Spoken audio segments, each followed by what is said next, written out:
liburua, azala. Zum. Pigmentazioa ez, argitasuna ez, testura. Leundu. Wow, ze kresto. Lili, kendu behingoz, apegiak. Bai, aurkezpenerako bakarrik da, txoin? Asteragoaz, Lili. Prest. Bueno, egunon, denoi, mila esker etorri zareten hoi, eta pantailaren aldean, beste aldean zaudeten hoi, eta baita ere sare sozialetatik jarraitzen gaitu zuen hoi. Orain ulertuko duzue betaurrekoen historia hau. Amaiaren baimenarekin gaurko eguna hasi nahi dut aipatuz, egun berezia dugula, Alberdanean. Miren Mujika batu zaigu edizio lan taldera, eta gaur aurkezten dizu egun lana du beren lehen liburua, edizioaz arduratu dena. Eta, bueno, Mirenek testuak ditu 20 bide, kazetaria da, berrian, besteak beste, eta Gipuzkoako hitzako zuzendaria ere bada. Beraz, Alberdanean uste bezala berehala egokitu da, testu literarioagoetara.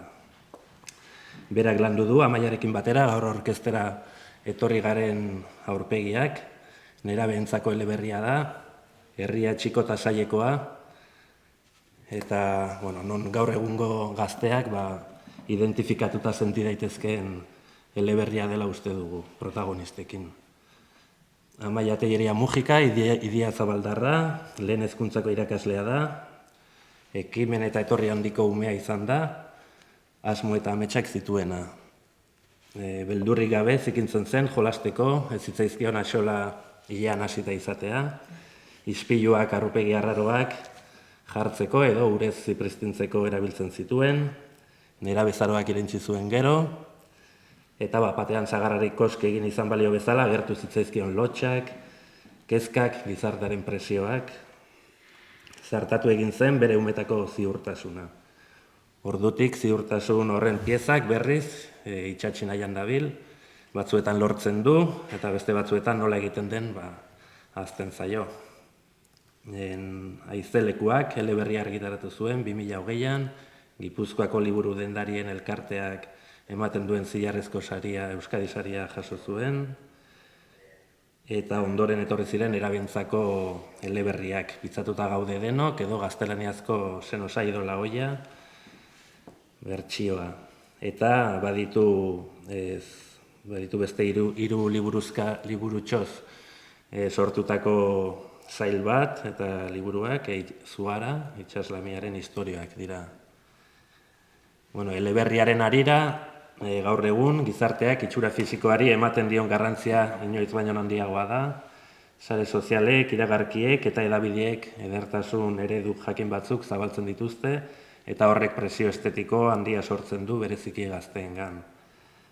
Nerabeak garapen pertsonal eta identitatearen bilaketa garai batean daude, eta kanpotik jasotzen duten presio horrek zuzenean eragiten die.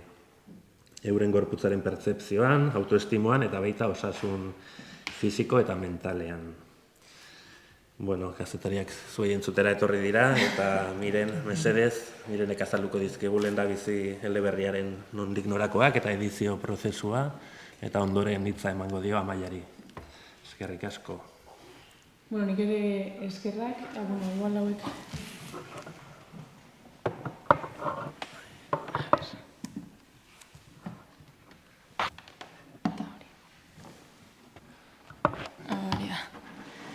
Bueno, nik ere eskerrak, Oiarrek esan bezala hemen zaudeten guztioi, eta baita ere, pantailaz bestalde zaudeten hoi.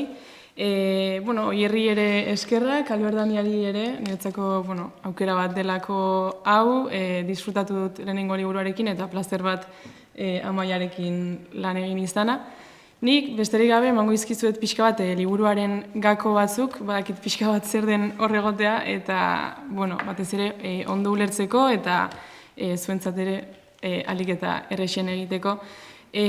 Historia hau gertatzen da Izkiberri izena duen herri batean, Lilik, protagonistak eta bere familiak ara joan barko dute bizitzera, eta behin ara iritsita, ohartuko dira gauza batekin, eta da hango herritar guztiak direla, perfektuak edo gizartearen kanonei jarraitzen dieten herritarrak edo pertsonak, ez. Azkenean gelditzen da horrekin Lili, pixka bat harrituta eta bera ere murgilduko da horretan, zer gertatzen da, horren sekretua dela, perfekzio horren sekretua direla apegiak, ez? Pixka bat irudikatu duten apegi hauek, dira liburu honen sekretua, gauza direnak, herritarrek jantzi eta nork bere filtroak jartzeko, konfiguratzeko, pixka bat, inseguridade horiek tapatzeko, editatzeko, eta kapazidade hori daukate. Norberak erabaki ditzake, zein diren, azkenean denok ez, dauzkagu gure inseguridadeak, gizarteak inposatu dizkigunak nolabait, eta horiek tapatzeko edo editatzeko tresna bat dira apegiak. Orduan, Lili murgilduko da pixka bat apegien mugimendu honetan, eta berak ere noski jantziko ditu, eta berak ere ipiko ditu besteak beste inseguridade, eta saiatuko da tapatzen, eta gero Amaiak azalduko digu pixka bat hobeto, baina nik uste dut egiten diola gizarteari nolabaiteko kritika bat, edo gaur egungo sare sozialei kritika bat, filtroei inposatzen dizkigutenak alako inseguridadeak, kanon batzuei jarraitu beharra, eta nola iruditzen zaideri dela horlako kritika bat honi guztiari, ez? Pixka bat sare sozialetan erakusten dugun mundu perfektu horrek ere badituela azpi loitsu horiek. Apegi horiek noski fantasiazkoak dira, epe motzean behintzat existituko ez direnak, espero dugu. Baina esan nahi dut, Amaiak fikzio horri, horrelako tresna hain irreal bati, sinesgarritasun handia ematen diola, existituko balira bezala imaginarazten dizkigula, eta ez hori bakarrik, baizik eta personaiak ere bai. Oierrek irakurri du liburua eta imaginatuko ditu modu batera personaiak, imaginatuko du modu batera Izkiberri, eta nik imaginatuko nituen guztiz desberdin, seguronik, eta Amaiak idatziko zituen guztiz desberdin, baina deskripzioz kargatu gabe historia, imaginarazten dizkizu personai guztiak, Izkiberri bera, apegiak, eta uste dut hori badela Amaiaren gaitasun bat, eta historia honetan nabarmentzen zaiona. Eta, luze gabe, berari pasatu nahiko nioke hitza. Oso, ondo, eskerrik asko, Miren. Nik ere, bai.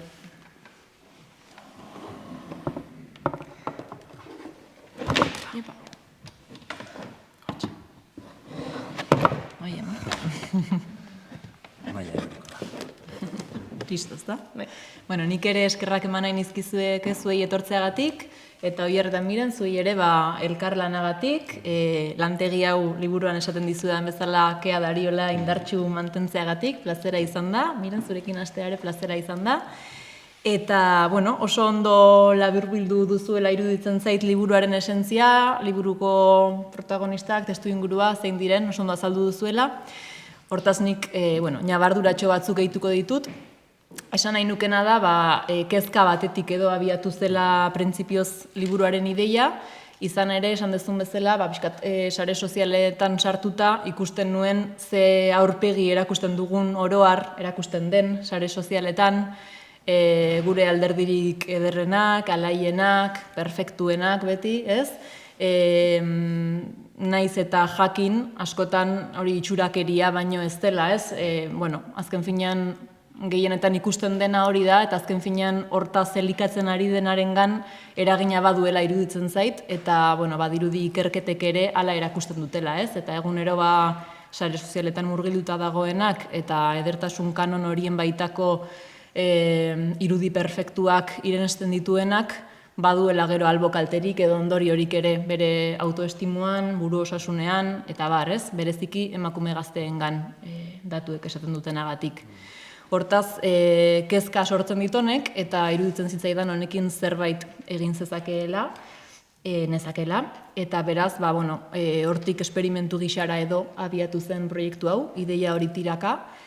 Gero egia da, horrek eraman dagoela beste esparru batzuetara ere, alde batetik sare sozialen gaia hor dago, eta aipatu duzun bezala apegiak azken finean sare sozialetako iragazki horien isla baino ez dira, hori muturrera eraman da, baina horrez gain gizartean bestela ere eta aspalditik dagoen edertasunaren diktadura hori edo presio estetiko hori, hau ere batez ere emakumezko jasaten duguna, adierazi nahi izan dut, aur, gazte eta helduek jasaten duguna eta guztioi eragiten diguna, orduan hori ere landu nahi izan dut.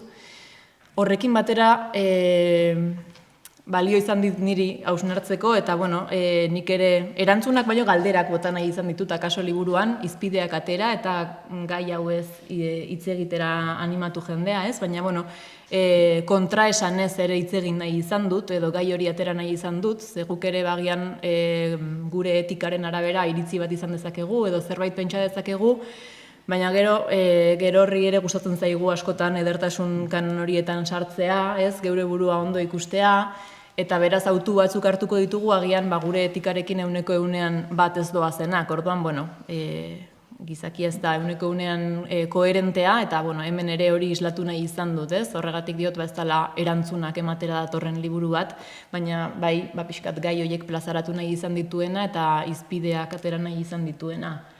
Hortaz, esango nuke batipat gai horien inguruan aritu nahi zela, esan duzun bezala horretarako espazio bat sortu dut, hori ere printzipioz fikziozkoa izan dena, Izkiberri herria edo auzune pribatua edo dena, zientzia fikzio ukitu batzuk edo badituela esango nuke, azken finean teknologia zipristinuriko toki bat delako, luxuzko eta privilegiozko bizitoki bat, baina era berean ikusi izan ditudan gauzetan oinarritua dagoen leku bada, beraz ez da erabat asmatua den toki bat. Eta, bertako ezaugarri nagusia, Mirenek oso ondo azaldu duen bezala, izango da bertako biztanleak eguneko 24 orduz apegiak jantzita erabiltzen dituztela, eta beraz iragazkiekin ikusten dutela mundua, eta erakusten dutela euren burua, Eta hori oso garrantzitsua izango da, esate baterako gure Lili protagonistarentzat, ara heltzen denean hasieran hartuko duen sustoagatik, hasiera batean, eta horrek sortuko dion segurtasun ezagatik. Eta gero, bera ere mundu horretan murgilduko delako, eta horrek bere kontraesanak ekarriko dizkiolako, alde batetik, ze ondo, ni ere hemen izan naiteke Victoria Secreteko modelo, baina era berean, gero horrek ze barne gatazka eta eztabaida ekartzen dizkion ere hor dago, arazoak ez dira konpontzen iragazkiekin. Orduan, hor bere gogo eta ugari piztuko dira, eta apegiak horretarako faktore erabakigarri izango dira. Eta, gero azpimarratu nahi nuke, Liliz gain, garrantzitsua izango dela historia honetan Liliren ingurua ere, eta hain zuzen ere, institutu garaian edo kokatzen denez, hango lagun artea oso garrantzitsua izango da Lilirentzat, bertan izango dituen harremanak, neskatalde bat, bereziki, lagun egingo duena, eta, euren arteko ikamikak, eztabaidak, gogoetak, esango nuke, elikatuko dutela Liliren bilakaera, eta hori ere azpimarratzeko iruditzen zait, izan ere hor aizpatasunari ere keinu bat egin nahi izan diot, horren onurak erakutsi nahi izan ditut, eta era berean horren faltak ere eragiten duen hainbat momentutan. Eta, esango nuke horiek direla liburuaren hildo nagusiak edo. Ez dakit bestelako zalantzaren bat edo balego, gustura erantzungo dugu. Nik esango nuke gainera, personaia horietako bakoitza irakurtzen duen irakurleak, identifikatuko duela bere inguruko norbait horietako bakoitzarekin edo bere buruarekin. Eta hori ere, agradablea dela irakurtzen duzun bitartean. Bariteke. Egia da sortzerakoan beti hartzen dituzula handik eta hemendik ezaugarritxoak, orduan, bai. saiatzen gara alik eta pertsona sinesgarrienak edo agian ingurukoekin lotu ditzakegunak eraikitzen. Nerabek bakarrik irakurri beharko lukete edo liburu batzuk ere bai? Bueno, nik uste dut guztiok gaudela saltsa horretan sartuta.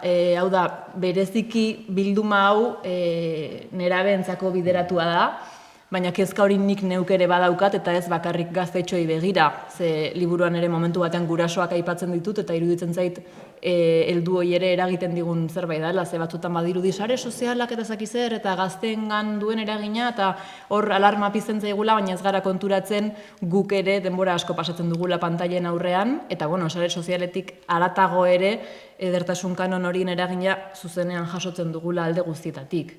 Orduan, esango nuke izpidera ekartzen dituen eztabaidagaiak guztiontzako izan daitezkela baliagarriak. Baina bilduma bereziki nerabeentzako pentsatuta dago hori bai.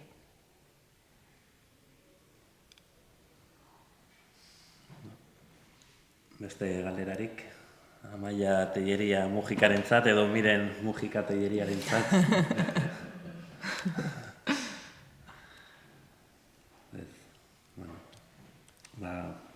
Horrela utziko dugu. Nahi baduzue prestatuko dizkizuegu, apegiak. Kontuz?